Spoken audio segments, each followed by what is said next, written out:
Okay, hi guys. Today I'll be covering chapter 1 for your Sec 2 chapter, which is your sets and notations. So, here's the learning objectives for today. So, firstly, you'll learn what are sets and notations. Then you'll learn about Venn diagrams, and then you will learn more about Venn diagrams, which links to intersection and union. And lastly, we'll look at some applications of sets. Okay, so let's get started. So what are sets? So sets is essentially a collection of objects. So for example, under the cats family, so cats family, you can consider it as a set. And under the cats family, you have tiger, lions, cheetah, and so on. Okay, so these three items in the sets, they are called elements in a set. Okay, so these three items, tiger, lion, cheetah, they are considered a element in a set. So you can also represent this as uh you may you may be wondering what this weird symbol is. So this means your tiger is in a element of set. So here's a quick question. So I'm gonna ask you, is dogs, so how you read this is dogs element of cats? Then your answer is no. So how you can write this in mathematical form is dogs element of cats. Okay. So this means dogs is not an element of cats. Okay. So let's get started with some examples. Um, So if I say let B be a set consisting positive prime number under 10, what is B? Oh yeah, sorry. Before I start with example one, uh, let's take a look at this. So earlier I said this is cats, right? So this is how you actually represent a set, okay? So you start off with a open curly bracket, and then you have comma in between each element.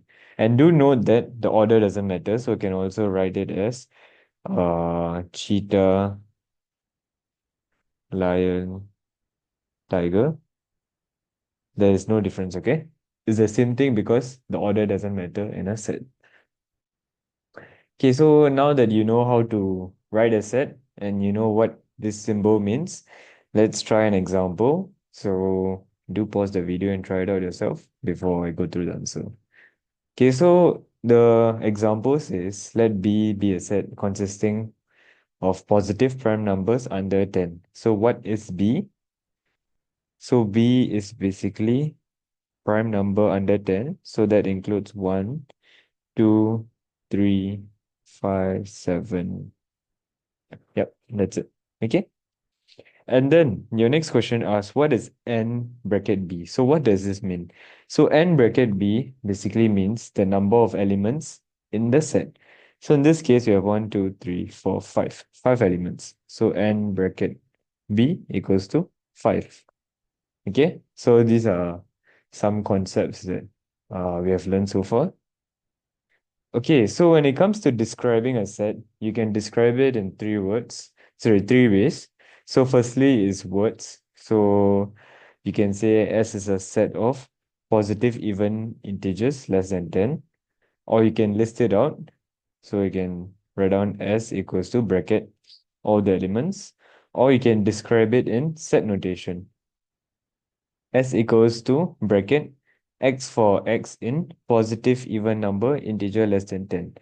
So how we read this is X is such that X is a positive integer that is less than 10. So this is just for your information. These are the three different ways that you can describe a set. Okay, it's not too important. So just focus more on the mathematical aspect.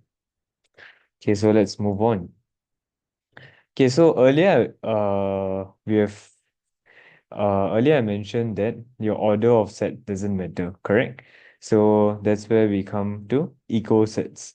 So in this case, we have set A. So set A is 1, 2, 3, 4, and we have set B, which is 2413.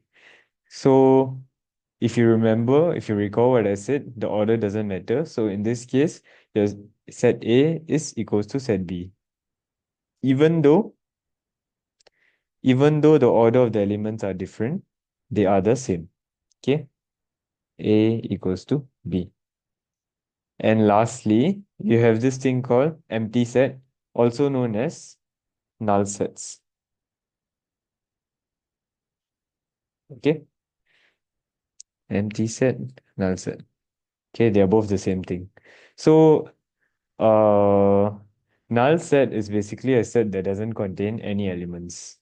Okay, so you will learn why you need to know this in future. So I'll just you won't understand this now, but you'll understand it in the next in your third part of this lecture. So essentially, when A intersect when A intersect B doesn't have any elements, you can consider this a null set. Okay, again, you don't need to know this now. You will know this in 2 lectures later. So for now, just know that your empty set just means that the set doesn't contain anything. So let's take a look at this example. So set A has elements 0, 1, 2, set B has an element 0, and set C is a empty set. So in this case, set A contains um, set A contains 3 elements, set B contains 1 element, and set C doesn't contain any element, therefore it is a empty set or a null set. And the symbol for a null set is known for this. So it's essentially a 0 and a line across it. And it's called phi. Okay? Okay, so that is your first part of your lecture. So, to practice for the first part, go to your last page. I've written some homework for you. So do try out question 1, 4, 5, 7, 8 under your exercise 1A. And also do try out all the practice now questions for your textbook, okay? Okay, question 2. Let's take a look at this. Um, okay, so next thing, now we have learned sets. Let's look at Venn diagram, okay? So Venn diagram, just give me a moment.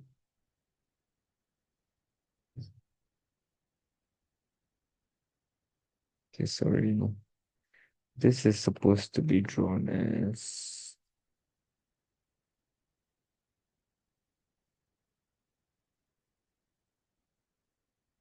Okay.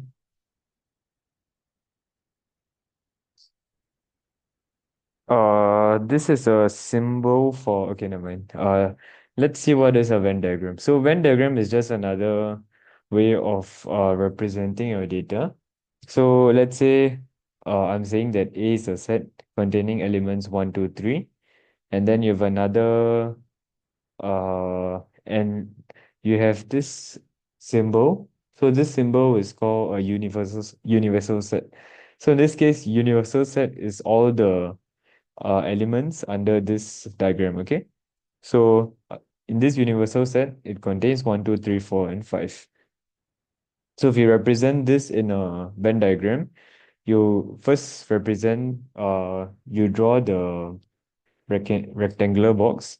So the rectangular box should contain all the elements 1, 2, 3, 4, 5. So which is the case here. You have 1, 2, 3 here and 4, 5 here. And why do we separate it? Because A is a set within the universal set. So it contains elements 1, 2, 3.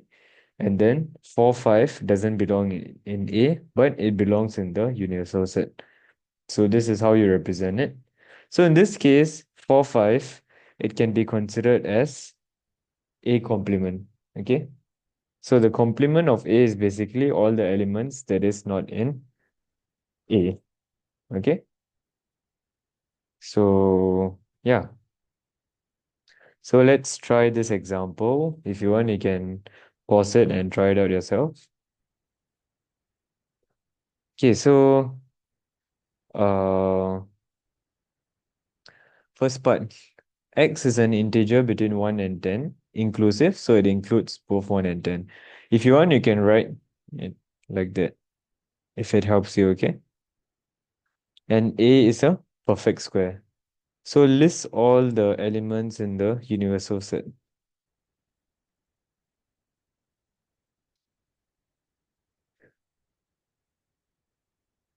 So just one, two, three, four, five. Okay. And A. So A is a perfect square, so it contains 1, 4, and 9. Okay. You remember what a perfect square is? Okay. So draw a Venn diagram to represent the set and universal set and A. So you have the universal set. So first draw your A.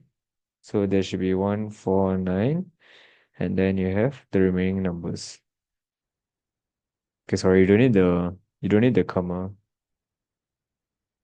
So 2, 3, 5, 6.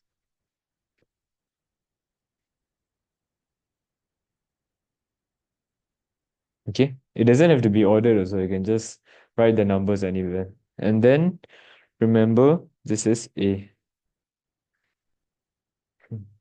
Okay, so from the Venn diagram, list all of the elements of A prime in a set notation. So A prime is basically equals to the other ones.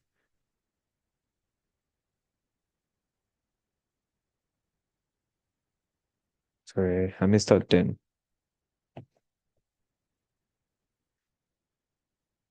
And then part 4, describe A prime in words. So A prime are numbers between 1 to 10 that are not perfect squares.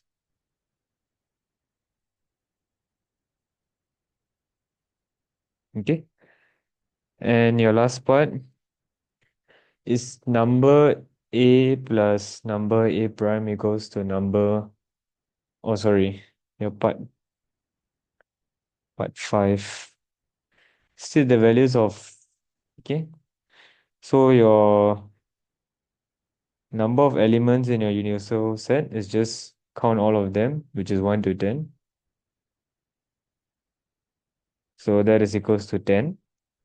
And then number of elements in A is everything inside the circle A. So that is 3.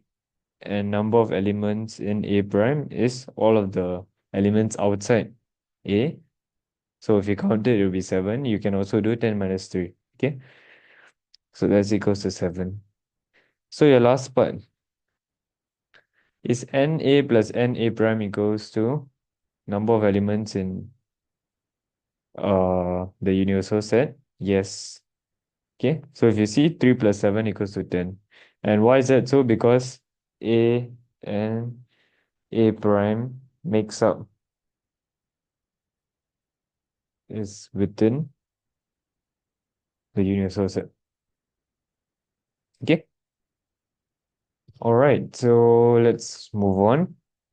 Okay. So now we have a new concept called subset. Okay. So let's say we have a set A consider having the element 1, 2, 3, 4, 5, and then set B having the elements 1, 2, 3. So remember earlier we only had one set, so now we have two sets. So you can write this as B is a subset of element A because all the elements in B are also in element A. Okay? So let's see what. Yeah, and do note that you cannot write your you cannot write the same element more than once in a Venn diagram. So you can only write it once. So this is how we draw the Venn diagram. Your 1, 2, 3 is within B, and then your B is within A, which also contains your 4 and 5. Okay. So in this case, uh how you can write it. If you were to write it in a notation form, uh give us-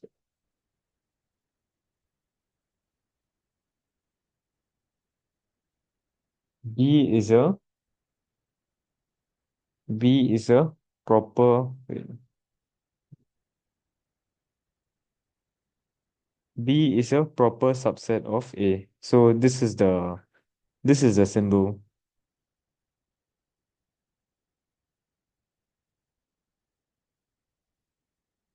Okay, you may be wondering what proper means. Okay, so I will go through that in a bit. Okay, so let's say we have another set which goes A equals to 1, 2, 3, 4, 5. C is also equals to 1, 2, 3, 4, 5. So in this case, you may be wondering, how do I draw this? So you can also say that C is a subset of A. But in this case, it's not a proper subset. It is just a subset. So this is the symbol.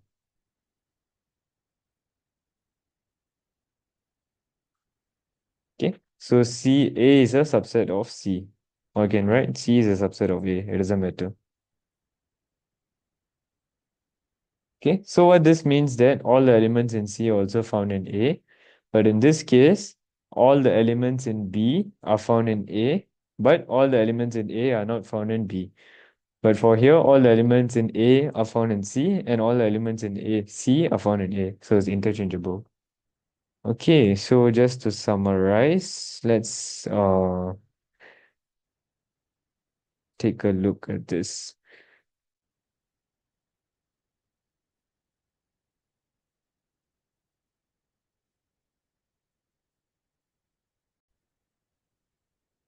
Okay, so if B is a proper subset, so in this case, not every element in B is equals to A. So that's what they said here. Not every element in B is equals to every element in A. So then it's considered a proper subset, and the symbol you use is this. Okay, so you can say B is a proper subset of A. But if every element in B is equals to every element in A, so then they become equal sets. So you can also say B is a subset of A. Okay. And then you also have cases where, let's say, for example, I give you that A equals to 1, 2, 3, B equals to, let's say it's 4. Then you can say B is not a subset of A. Okay.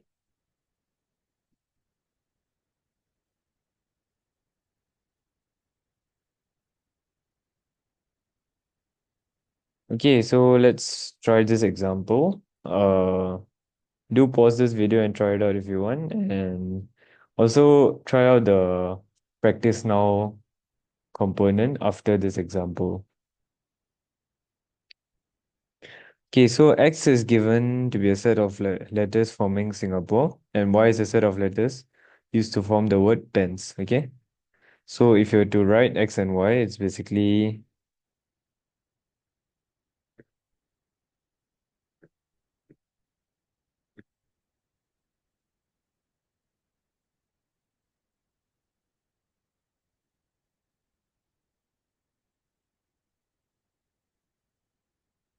then they say draw a Venn diagram. So you have a Venn diagram.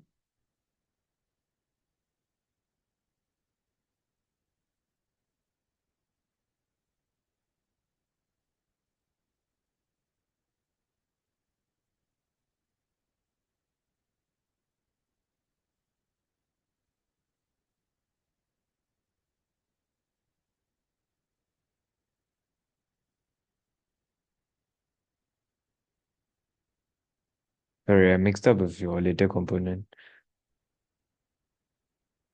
So you should get, so your Y is here, then your X is here.